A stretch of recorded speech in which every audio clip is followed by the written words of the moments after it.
All right. Let's see how many viewers we get in here for this recap.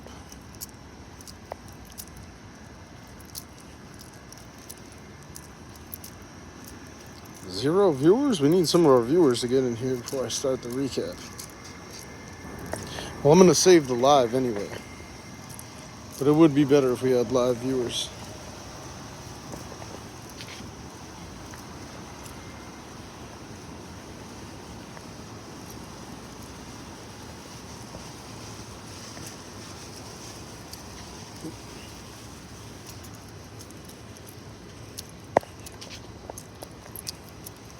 All right.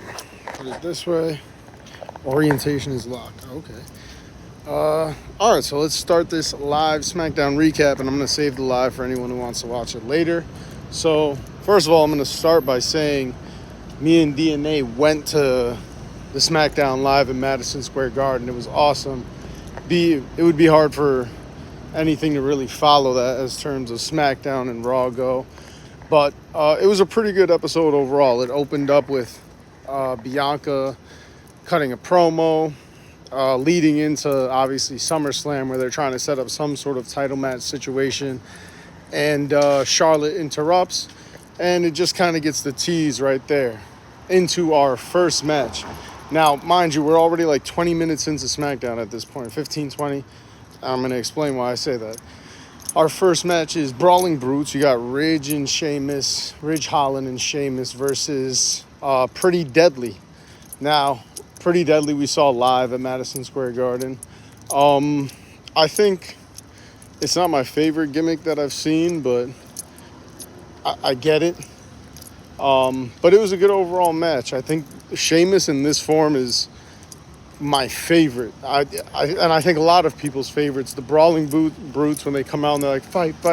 It's Sheamus in his best form to me. So the match was pretty good. It had a slow pace to begin. Everybody for tuning in, make sure you're liking and sharing this. Slow pace to begin.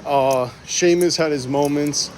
Kind of a typical match led into Pretty Deadly exposing the turnbuckle, hitting Sheamus, and getting the pin for the victory.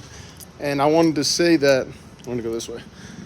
Hopefully, I think they're leading to something big with Sheamus. I think it's him finally getting the IC title, but I think that's coming. So then we cut into more promos, I believe, where we see eventually getting into the next match, which is, I think it was the second match, which is Zelina Vega and Bayley. But before this match, Charlotte is walking backstage, and you see her saying she's leaving. Io Sky teasing, cashing in the briefcase, alluding to the later women's title match. But this was 45 minutes in. There's a lot of commercials, and it felt weird to me to be 45, 50 minutes in and only on the second match. But this match was pretty slow-paced, over really quickly. Io and Bayley distracting the ref and catching the win, with Bayley hitting, I believe, a Bayley to belly, or that's not what they call it anymore. But then after that, they played a promo with Shotzi where she kind of goes crazy, as she says. She's a little weird. And, yeah, they're leading into some sort of promo with that, with Shotzi versus Bayley, I'd assume for SummerSlam. Well, with the larger, I think Io Sky might cash in at SummerSlam, but that's a little, I'm not going to say that yet.